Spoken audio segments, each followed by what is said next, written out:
സംസ്ഥാന സർക്കാരിന്റെ നിതാഘാത് പുനരധിവാസ പാക്കേജിനെതിരെ പ്രവാസികൾ രംഗത്ത്.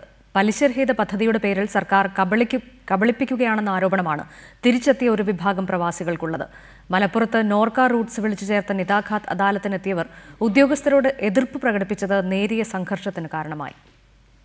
സൗദി അറേബ്യയിൽ നിന്ന് നിതാഘാത് മൂലം തിരിച്ചെത്തിയവർക്ക് സംസ്ഥാന സർക്കാർ നിരവധി വാഗ്ദാനങ്ങൾ നൽകിയിരുന്നു.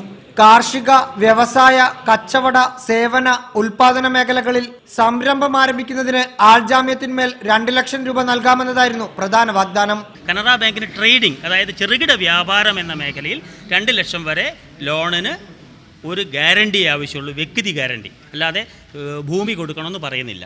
സർക്കാരിന്റെ ഇത്തരം വാക്കുകൾ കേട്ട് ബാങ്കുകളെ സമീപിച്ച പ്രവാസികൾക്ക് ഈടുകൾ നൽകാതെ പണം ലഭിക്കില്ലെന്ന മറുപടിയാണ് ലഭിച്ചത്.